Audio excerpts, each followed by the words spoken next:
Today we're discussing a recent controversial statement by Professor Melina Abdullah, a prominent figure in the Black Lives Matter movement. She suggested that being a fan of pop star Taylor Swift might have racist implications. Now, this isn't the first time Abdullah has shared provocative opinions. She's been known to stir the pot with her views on race relations and activism. Abdullah's comments have sparked a heated debate, with reactions ranging from support to backlash. To understand the context of Abdullah's comments, we need to delve into her past statements. Melina Abdullah, a professor from California, is no stranger to controversy. She has previously stirred the pot with her suggestion to exclude white people from Juneteenth celebrations. This was a rather divisive proposal that sparked heated debates. Then, there was her defense of Jussie Smollett before he was convicted for staging a hate crime. Her support for Smollett, despite the mounting evidence against him, raised many eyebrows. But perhaps her most contentious stance is her criticism of the police, which she likens to historical slave catchers. These statements, like her most recent one, have provoked strong reactions and highlight the complexities of race relations and activism in contemporary society. Abdullah's comments about Taylor Swift fans and her other provocative statements have sparked varied reactions. From one corner, you have individuals who strongly resonate with her perspectives, viewing them as an urgent call to examine the subtleties of racism embedded in pop culture. These supporters praise Abdullah for her boldness in challenging what they perceive as systemic racism, even in seemingly innocuous spaces like music fandom. However, there's another side to this coin. There are those who vehemently disagree with Abdullah's comments. They argue that tying personal music preferences to racial bias is an overreach, and it dilutes the focus from more pressing racial issues. Regardless of the side, one thing is clear. Abdullah's remarks have ignited a widespread conversation about race relations and activism. They've forced a reevaluation of how we perceive and discuss these complex issues. The controversy surrounding Abdullah's comments underscores the complexities of discussing race and racism in today's society. Savage.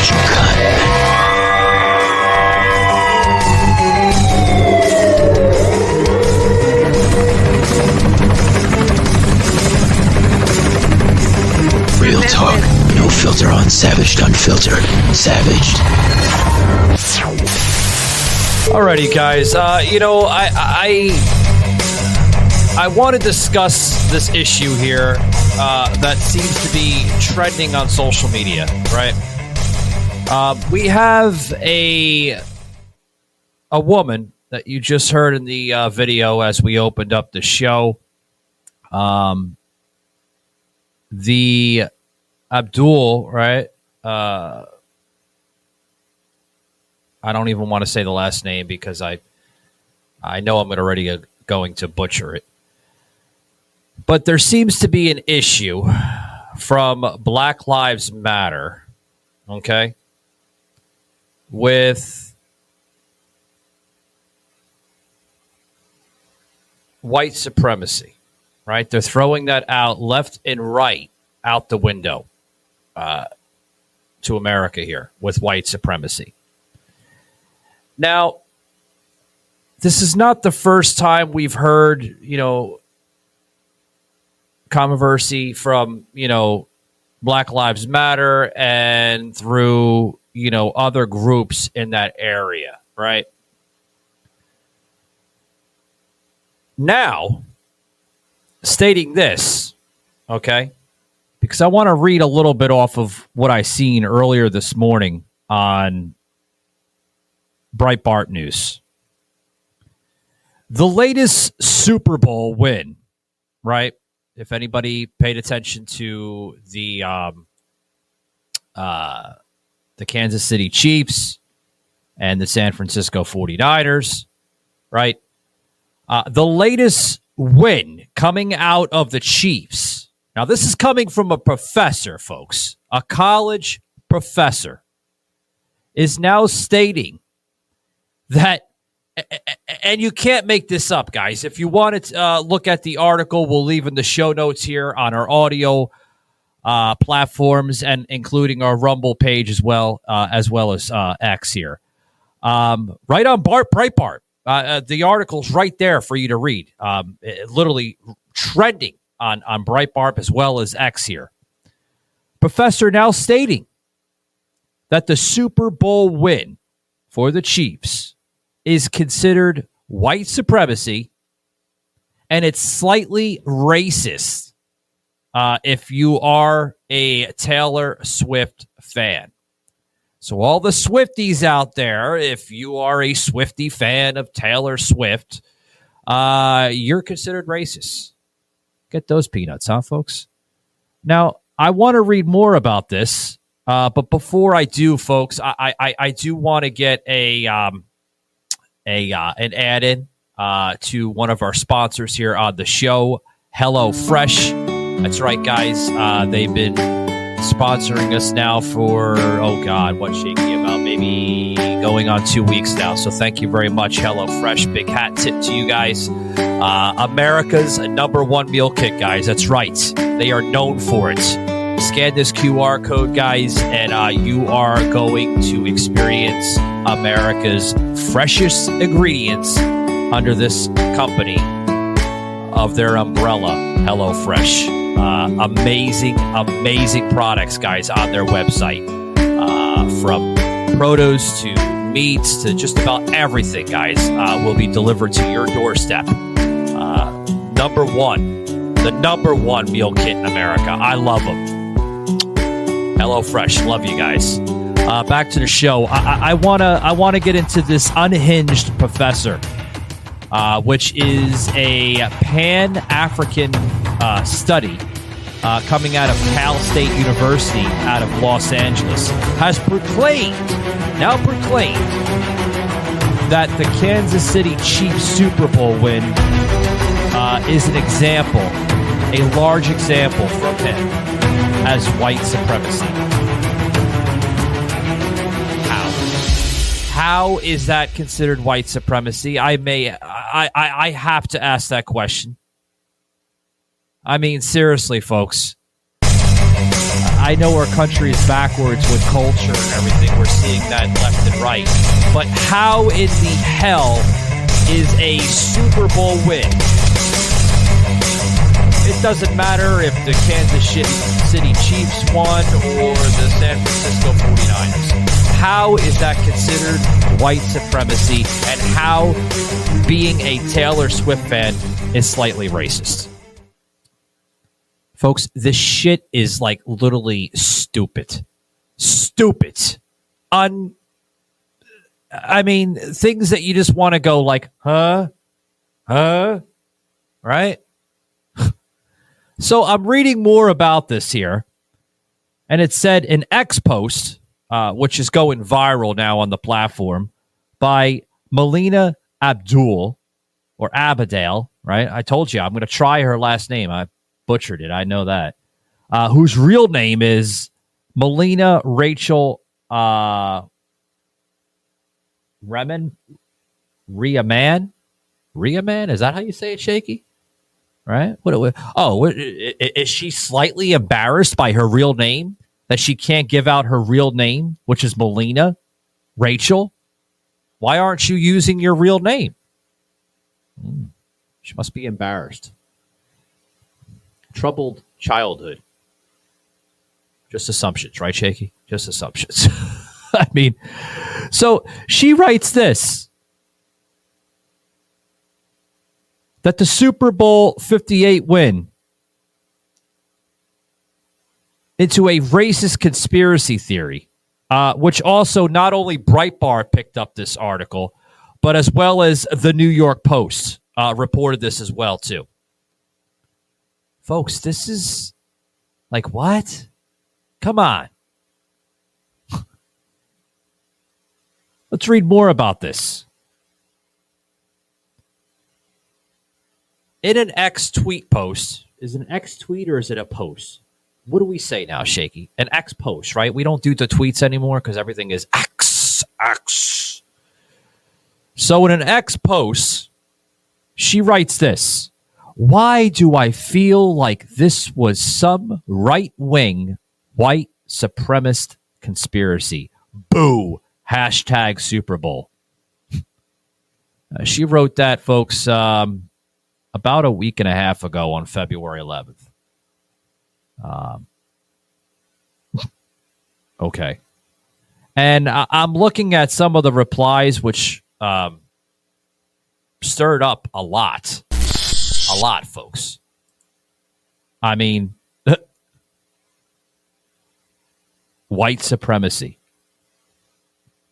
It's white supremacy, huh? Huh, Melina? White supremacy.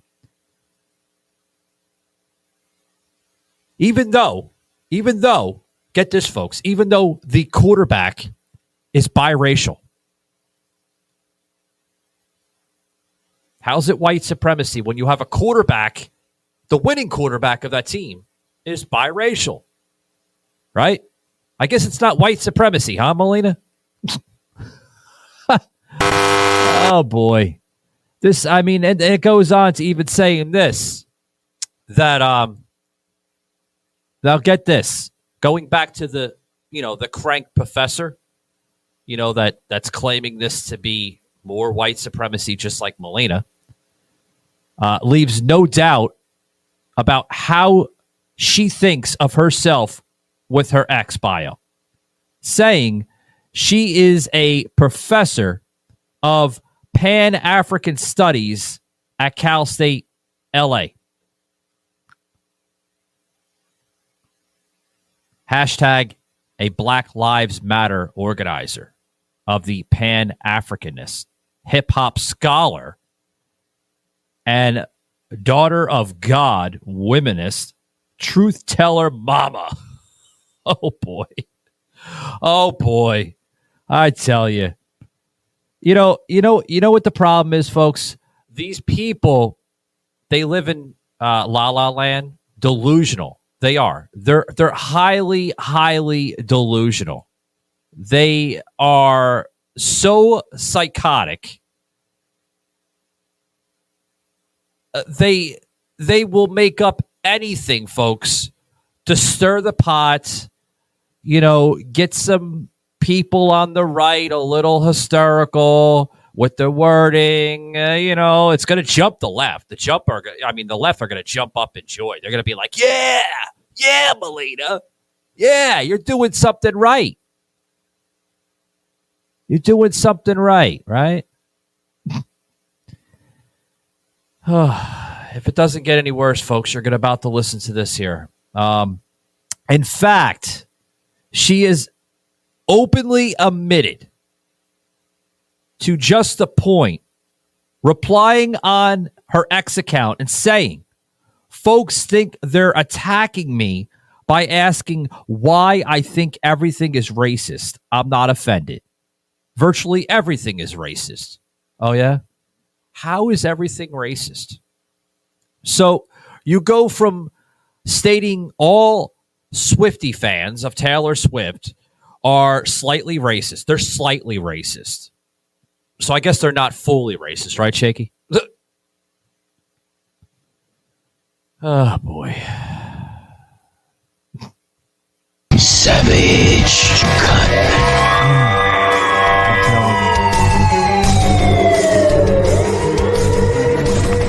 Now, her father, John, which is a self-proclaimed communist and a union thug, even her grandfather, a member of the Communist Party in Germany. So she has some traits of communism in her background, her family background, right? And yes, that means her father is white.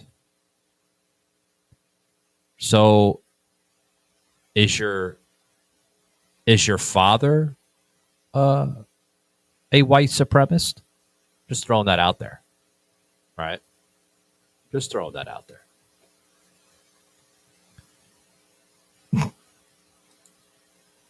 The garbage, folks, that we have to put up with. I mean,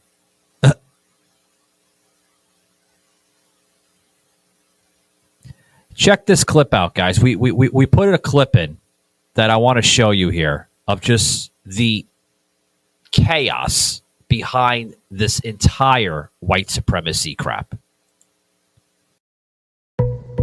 White supremacy is on the rise, and it has a new face driven in large part by the rise of the alt-right. White supremacists believe the white race is in danger of extinction. They feel like they're being replaced, blaming non-whites for their national economic troubles. White people should have the same treatment as any other groups. We should be able to stand up for ourselves. Middle-aged and overwhelmingly male, white supremacists have moved from online activism into the real world. This is Barbara Perry, director of the Center on Hate, Bias, and Extremism, who says white supremacy has a new, more subtle look. They're not wearing the white robes of the Klan, and they're not wearing the black leather jackets of the skinheads. Many of them are white-collar workers. They're well-educated, they're sophisticated, and their use of technology, they're sophisticated in their language and their construction of narratives. So the movement really has changed its face. In the U.S., public white supremacy events have increased by 123% since 2016. By 2018, the number of known hate groups in the U.S. rose to its highest level in 2 decades, pushed by a combination of political polarization, anti-immigrant sentiment, and social media platforms that spread propaganda online. What is different now is people are more empowered to come out with their beliefs, thinking that it's become normalized because of various factors such as the Trump election in the States, the rise of nationalism throughout Europe and Brazil and throughout the world. And sometimes it could have deadly consequences. A man murdered 50 worshippers and critically wounded 9 more at 2 mosques in Christchurch, New Zealand on March 15th. These are not lone actors. They acted individually, but they're shaped by a greater collective of which they're a part. The guns used in the mass killing were decorated with the names of several violent white supremacists. Experts believe there is a trickle-down effect when it comes to feeling emboldened. When people turn on the TV and they see constant battling between the left and the right, they see Trump saying openly racist things on CNN, and they're feeling enabled that they too can now come forward and share beliefs that they previously thought were embarrassing or shameful. Hadigan is a former white supremacist who helped shut down the Heritage Front, one of Canada's most powerful white supremacist groups in the 90s. Unfortunately, with the advent of the internet, somebody can recruit from 2,000 miles away. The message propagates faster than anything we've ever seen before. Recruiting tactics are ruthless. She says they befriend those with low self-esteem, the people who feel like they don't belong. Hadigan immigrated from then-communist Romania as a young girl. Her father died, and her mother was abusive. She ended up in a foster home. So I was 16, just dropped out of high school, and really angry and alone, and didn't have a sense of belonging, didn't know who I was. And one day I was watching television, and I saw a guy, clean-cut man in a suit, talking about what's wrong with being proud of your European heritage. She was soon the face of the organization, a clean-cut, innocent-looking European girl. I was groomed very quickly. Within a month or 2, I was speaking at rallies. I was paraded in front of the media as a spokesperson for the organization, and I was taught how to recruit other people. The trick? Find a person's worst fear and let it fester. Maybe they lost their scholarship to an Asian student, or their girlfriend left them for a black guy. Whatever it was, I was taught to figure it out and go in for the kill. The message is this: hate is self-preservation. Hadigan says today's hateful messages are now disguised as free speech. It's a move that I call going from the boots to the suits. Looking back historically, the Ku Klux Klan emerged in the late 1800s and re-emerged in the 1920s, where public lynching and racial terrorism was common practice. It comes back again in the 80s, except this time with neo-Nazi... Savage. Yeah, folks. I mean, we played that little lengthy video of, how... certain minority groups, they see white people as white supremacists, And what struck me in that one part of that video was it her grandfather or a family member that basically said, what's wrong with being proud of your heritage, your culture? Again, folks, I want to say that to some of my listeners, people that are viewing us here on X. What's wrong with that? What is wrong with being proud of your culture or your heritage, no matter what race, creed, or color you represent? What's wrong with being proud of being white? What's wrong with proud of being black, right? What is wrong with being proud of being Asian, Hispanic, any of that, folks? What is wrong with being proud of that? Of course, you know, some of the people that may listen to what I had just mentioned or presented here on the show will question that. Will question that motive, will question the actual statement and say that, well, white people get more privilege over certain heritage of people. No, folks. No. We don't live in the 1950s. We don't live in the 40s, nor the 20s, 1800s anymore. I'm sure that may have been a thing of the past, but here is reality for some of the people that are tuning in. Okay? There are just the same amount of black individuals as white individuals that get equal opportunity. They're out there, folks. Look at your large corporations. Okay? Look at your political establishments. Congress, Senate. You're trying to tell me that those individuals, and whether it is a political umbrella such as Congress or the Senate, including the presidential cabinet, going down to private businesses, are giving more opportunity to white people over black people, or maybe Hispanic or Asian. What a crock of shit that is, folks. I'm tired of hearing this nonsense. I'm sure you've heard Biden mention them time and again, but these people are truly, truly extreme. These MAGA extremists believe that America should be a sovereign nation. They want our borders to be secured and believe that people must migrate here legally instead of illegally. These MAGA extremists believe that we should not get involved in foreign wars. These people don't like war. They don't want a world with war. They're crazy. These MAGA extremists believe that women should be the only ones competing in women's sports. These MAGA extremists don't believe that men can get pregnant. These MAGA extremists believe that people should be hired based on their credentials and not their skin color or who they sleep with. It's disgusting. These MAGA extremists believe that babies inside the womb are human beings.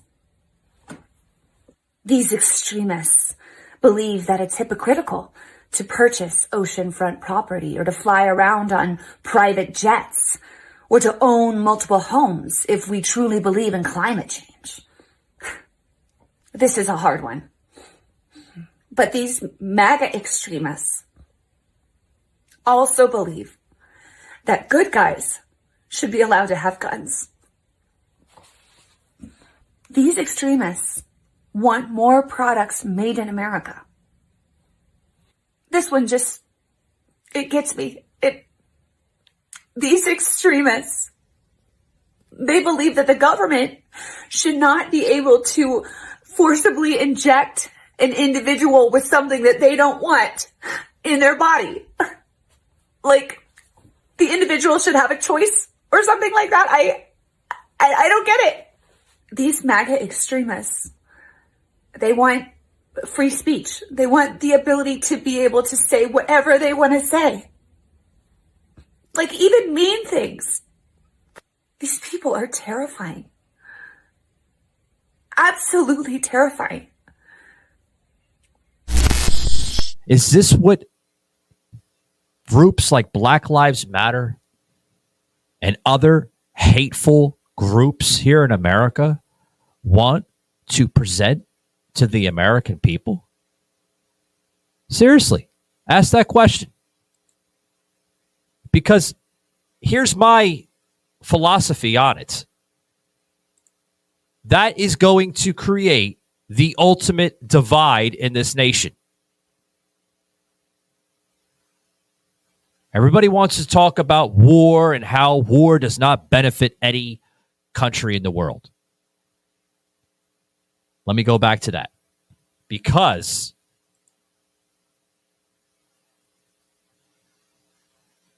people that I just mentioned, these groups, they benefit off that, folks. They benefit off of it. Whether it's a political war or a warfare of tension and conflict, other countries and groups benefit off of it. They make large amounts of money. And you're clearly seeing that right now with the Great Divide here in the United States. We are experiencing probably the largest form of culture wars, heritage wars ever before. I think some of our conflicts that we see here in the United States is far worse than going back to the original Civil War here in the United States. Far worse. This country is so farly divided than ever before. And it's sad. It's sad that you see a country so great as the United States become the way it is today. Savage. So this story coming out is just wild. Taylor Swift allegedly had Kanye West removed from the Super Bowl after he tried to upstage her on Sunday night. Apparently, Taylor made a call to have Kanye booted after he intentionally bought seats that were in front of hers. She was there cheering on her boyfriend Travis Kelce in a VIP box with her celebrity friends. It was said that Kanye then strategically placed himself in front of Taylor to photobomb any footage of her during the game's broadcast. So she got him removed from his seat. This version of events comes from ex-NFL star Brandon Marshall, who shared a tweet with the NFL commissioner Roger Goodell at the big game. He made this shocking act. Put that on pause right there for a minute, Shaky. Look at the mask that they're wearing. Now, folks, before I say anything, let that picture in your head there for a minute. Okay? He's wearing a mask, a dark mask, okay, with, what the hell is that, Shaky? Looks like our Lord and Savior, Jesus Christ, basically, what is that, on his nose going into his forehead? Yeah, look at that. A black jumpsuit, robe-looking thing, outfit, with just dark colors. Now, I don't want to make, I don't want to make any assumptions, or at least I don't want to try to make any assumptions. But folks, if that is not a hateful message, I don't know what else is. Check more of it out, guys. Accusation on his Paper Route podcast on Monday. But of course, we have to mention that there is no evidence that this story is totally accurate. At one point, when he was telling it, he briefly mixes up Taylor Swift with Katy Perry, who wasn't even at the game. He does go into a lot of detail though, so it sounds like there could be some kind of truth to it. Marshall says, so Kanye West pulls up to the Super Bowl. Kanye buys a ticket right in front of Katy Perry's booth, so anytime they are going to be showing Katy Perry, Kanye's face was going to be there. He had a mask on with his logo on the mask. He then corrects himself and says, so Taylor Swift gets pissed off and she makes a call or two, everyone is involved, and he gets kicked out of the stadium. Marshall accused Kanye of trying to leverage Taylor's celebrity status in order to make some money whenever she was inevitably going to be shown on TV. And that kind of makes sense considering that she's like always on camera. But how accurate is this version of events? Kanye and his wife Bianca Censori were photographed at the game. They were also shown in the stands during the broadcast. There was no mention of them being kicked out of the Allegiant Stadium though. And if that really did happen, then it probably would have been a huge story and you would have read about it everywhere. But according to Kanye, he was not trying to upstage her again. His representative commented on this story and they said this is a completely fabricated rumor. Yeah, it's a fabricated rumor. Seriously. a fabrication of the rumor. You know, that's how rumors get started and everything else. You know, I mean, come on. What the hell happened to the lights, Shaky? Jesus Christ.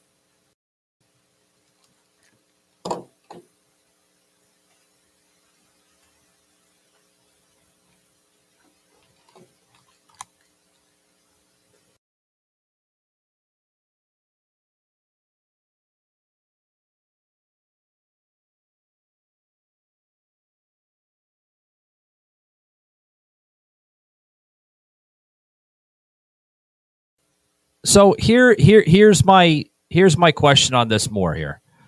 You know, I want to go to another video here, okay, with how the rumors are being spread across and everybody's losing their minds. They're losing their minds. Check this out, guys. Oh, my God. Oh, my God, what's this nonsense? Stories the Usher money she'd retreated. Kim Kardashian and her younger sister, Khloe, teamed up with the other younger sister, Kendall, at the 2024 Super Bowl in Las Vegas. Video shared on Khloe's Instagram story showed that the sisters were dancing in the stands at the Allegiant Stadium, while the musician belted out hits like Caught Up, Love in the Club, My Boo, and, of course, Yeah. Khloe called the hitmaker a legend in one clip, while another showed her mouthing the lyrics to Burn with Kendall and Kim and their friend Lala Anthony. As Usher stripped down to just his white trousers for his performance of You Got It Bad, Khloe wrote I love you alongside the clip. The siblings and Hailey Bieber then danced to Yeah before Khloe, Kim, and Anthony flashed their Usher money featuring the singer's face. Kendall, meanwhile, took TikTok to share. I guess that's more white supremacy, right, folks? We got to show the white girls on camera. More white supremacy, right? God forbid. God forbid we can't show that. Oh, more white supremacy. God forbid. You know, I mean, you know, we can't have that. We can't have that in America. We can't have more videos of white people than black people. That's just the simple of that. Guys, I want to go back to some of these clips, you know, before we dip out. But more of this coming from Breitbart and the New York Post covering this with Melina, all right, Abdul, Abadale, or whatever the fuck her whatever she wants to call herself. She'll be calling herself Duck Duck Go tomorrow or some stupid, ridiculous nonsense. But here's the thing she writes, okay? When fake-ass journalists from right-wing outlets turn tweets into news, they spur actual violent messages and responses from their idiotic white delusionalist followers. We do? There might be some small amount of that right-wing extremists that you kind of claim us to be. I'll give her a little credit. There probably are some small amounts of right-wing extremists out there, but slim to none, folks. What she is referring to, these tweets that turn into news, first of all, that would be considered fake news, Melina, because it's not factual, it's not accurate information. It's what you would call spin or narrative of what you're referring to, because that is not accurate. Okay. Idiotic white delusionist followers. The right-wing party known as the Republicans, some are delusional. I'll give her that too. Some have, you know, their bolts a little loose, just like the far left of the Democratic Party. But again, of what you're referring to, violent responses, that would most likely come from a rhino, which you would have to separate a rhino and a conservative. Because where she's going with this, and I want to state this here on the show, conservatives do not spread tweets or posts or, you know, idiotic, violent responses. You would normally see that from the far left. You would see that from a communist. You would see that from a socialist. You would see that from hateful groups such as Black Lives Matter, which do not represent black individuals whatsoever. You had clearly seen that, well through the pandemic or plandemic of, like I call it, going back to even 2018, 2019, going further back than that. So, Melina, I hate to correct you on your own tweet, but, stating stuff like this, garbage on X, I would call you a fake-ass journalist, and I would also call you an idiotic, violent person that's not only spreading spin, but you are spreading narratives to your idiotic, delusional followers. So just throwing that out there for you. More videos here on this craziness that we're seeing here. Talking about the Super Bowl. We're talking about, how the Chiefs are considered white supremacists, and I don't even know how to even respond to that, to be honest with you. But before we go any further, guys, I do want to say thank you to my friends over there on Blackout Coffee. That's right, guys. If you are a fan of Blackout Coffee, I am. I love them. Check out Blackout Coffee today, guys, or scan this QR code. It is truly coffee for our America's warriors. Use this promo code today, guys, Savaged, for 15% off your order. And you are going to love their fresh coffee from 2A Guns and Gadgets to one of my favorites on there, Brutal Awakening, right? Getting tired of the woke crowd. I don't blame you. I'm getting tired of hearing it and seeing it here in America. Scan this QR code today, guys, and you are going to love their American patriotic company. I love them. Hat tip to Blackout Coffee. It's been sponsoring the show for quite some time now, so thank you very much, guys. And give them hell. Nah, I'm just joking. Don't give them hell. Give a woke liberal idiot hell, because they deserve it. Back to the show, guys. Check out this video here with more of this craziness that we're seeing. Oh my God. If there's one thing Taylor Swift is going to do, it's have a good time at a Chiefs game. And clearly the 2024 Super Bowl was no exception. But was she having a little too much fun? Some people believe that she went too far over the weekend and embarrassed herself publicly by getting sloppy drunk. Taylor really let loose during the game, and you can see that in a viral clip that's been going around of her on the Jumbotron. In the video, she suddenly downs a drink with her friend Ashley Avignon, who has joined her at a few Chiefs games throughout the season. Guys,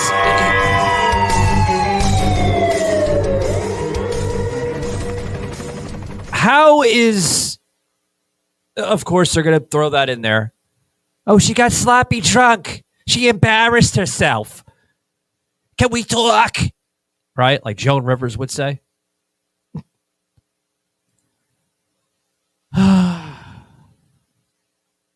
Isn't that what going to a Super Bowl is all about, or a sporting event, or some type of, live event?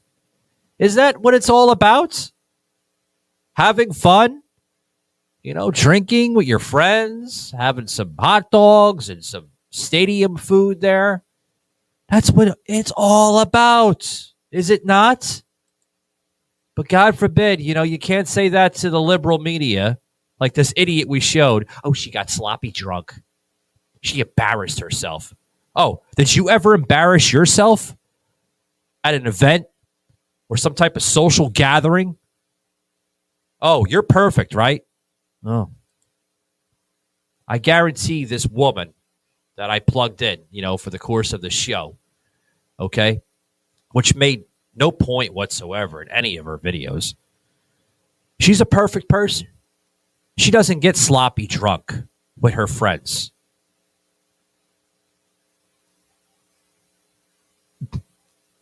Idioticness, guys. Guys, I do want to thank you for dropping by. Remember, guys, join us on X. I'll put the QR code up here. You can check out our website, guys. It's all on savagedunfiltered.com.